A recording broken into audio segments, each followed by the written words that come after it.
தனது உயிரை காப்பாற்றிய ஆட்டோ ஓட்டுநருக்கு 50,000 ரூபாய் கொடுத்திருக்கிறார் நடிகர் சைஃப் அலி கான். அண்மை செய்தியாக பார்த்து வருகிறோம். கூடுதல் விவரங்களோடு செய்தியாளர் சுசித்ரா இணைக்கிறார்.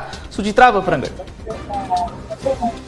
தன்னுடைய உயிரை காப்பாற்றிய ஆட்டோ டிரைவருக்கு தற்பொழுது 50,000 ரூபாயை நடிகர் சைஃப் அலி கான் வழங்கியிருக்கிறார். மிக முக்கியமாக அவருடைய கத்திக்குத்து ஏற்பட்டு அவரை கொண்டு செல்வதற்கு வாகனம் இல்லாத பொழுது அவசரத்திற்கு உதவிய அந்த ஆட்டோ டிரைவருக்கு தன்னை உயிரை காப்பாற்றியதற்காக அந்த ஆட்டோ டிரைவரை நேரில் தன்னுடைய பாந்திராவில் இருக்கக்கூடிய இல்லத்திற்கு நேரில் அழைத்து அவருக்கான ஒரு நன்றியை தெரிவித்து இந்த ஒரு உதவி பணமாக அவருக்கான அந்த ஒரு 50,000 ரூபாயை அவர் வழங்கியுள்ளது குறிப்பிடத்தக்கது. மிக முக்கியமாக எவ்வளவு பணம் கொடுத்தாலும் தன்னுடைய உயிரை காப்பாற்றியதற்கான தன்னுடைய நன்றியை கூற வார்த்தைகள் இல்லை என்ற ஒரு கருத்தையும் அந்த ஆட்டோ டிரைவரிடம் சைஃப் அலி கானும் கரீனா கபூரும் கூறியதாக தற்பொழுது தகவலானது வெளியாகி இருக்கிறது. பாந்திராவில் இருக்கக்கூடிய தன்னுடைய இல்லத்திற்கு அவர் நேற்று உடல்நலம் பெற்று திரும்பிய நிலையில் தற்பொழுது அந்த முதற்கட்டமாக ஆட்டோ டிரைவரை நேரில் தன்னுடைய இல்லத்திற்கு அழைத்து விருந்து வைத்து தற்பொழுது அவருக்கு உதவிக்காக பண உதவியும் செய்துள்ளது மிக முக்கியமாக பார்க்கப்படுகிறது.